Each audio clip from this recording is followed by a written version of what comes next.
When I think about serving in the United States military with a medical diagnosis of cancer and ankylosing spondylitis, living in a mental health subsidized housing building while I'm receiving Social Security disability with a college degree and 10 years of neuroscience and psychology and psychiatric work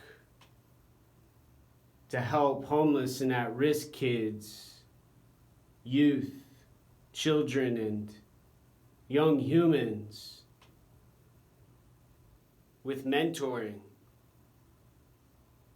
In other words, helping pediatric medical patients with their body and brain rather than their mind, their self they make after their old and can have an ego more contained. And most of all, to eliminate all of the confusion with the language and the misdirection with the behavior observations and often hallucinations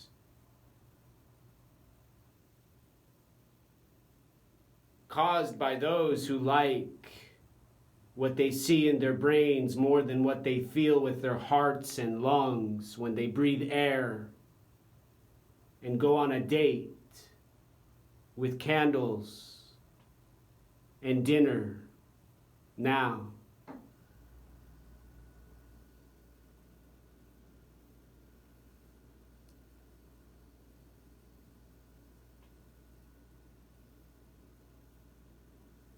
I'd expect most people would say, are aliens real? And other questions about history, conspiracies, theories and philosophies, and engineering in some building in some location they read about on the internet now.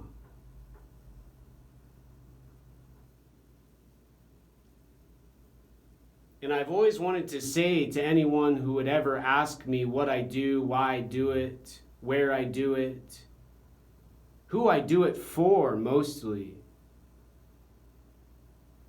and how in the freaking heck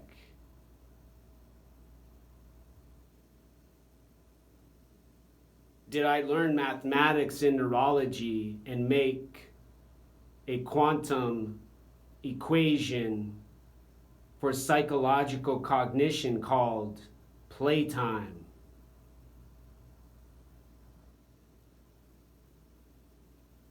And I'd respond, I've got this story from Telluride, Colorado about a man from Texas whose walls were covered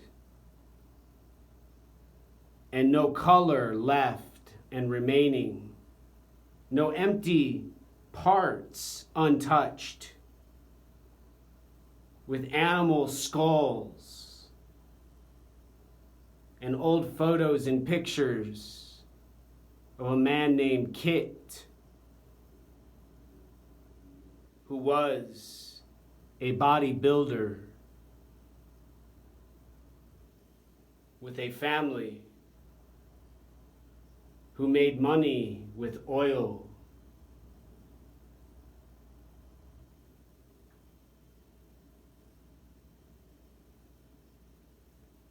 And when I arrived at Kit's house, I moved around a little bit. I looked, I saw what appeared to be a jacuzzi in the condominium. And immediately Kit offered a bathing suit, in other words. I thanked him. I said, thanks for letting me stay here for free because I was poor, I was broke, and I had to plead for some sort of housing while I attended a student symposium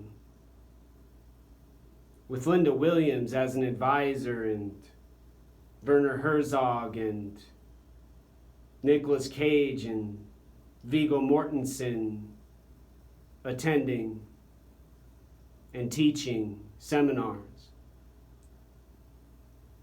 Kit showed me around, took me out for elk bolognese pasta. And when we were ready to leave, Kit said, "How do I look?"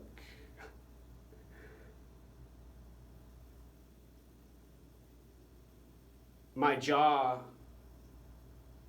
was dislocated.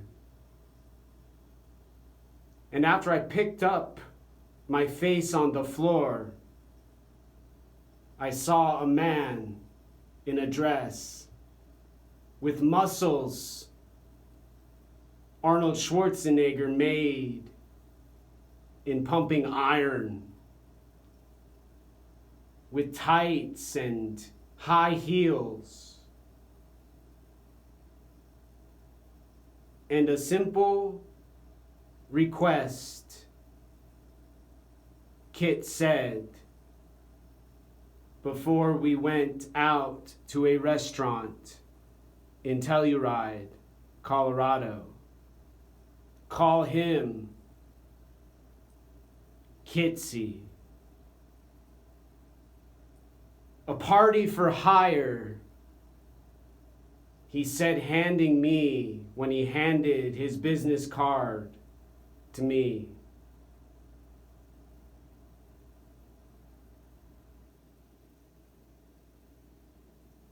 We enjoyed dinner. He took me for a ride where we nearly went off a cliff in a Jeep, high up in the mountains where I got altitude sickness, elevation, tummy hurt.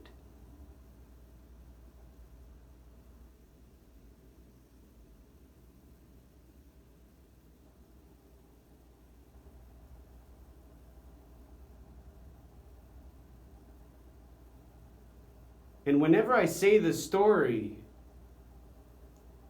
and someone requests my Department of Defense identification number, I give them my United States Navy dog tags with my Social Security number.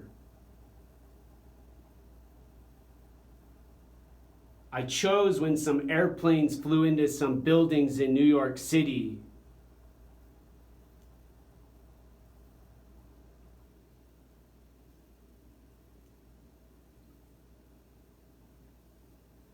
When a man who served on a ship in the Gulf War, who was going to school to be a steam fitter,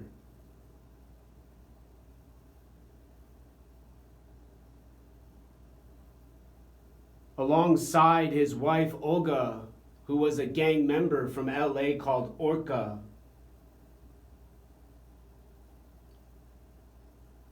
who taught me about courage and honor.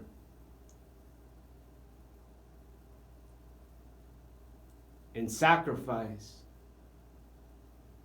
and said, be an officer, be strong and powerful,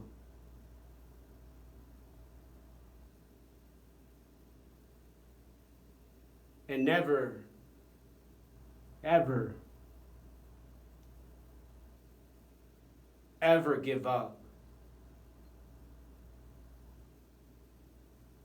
Now,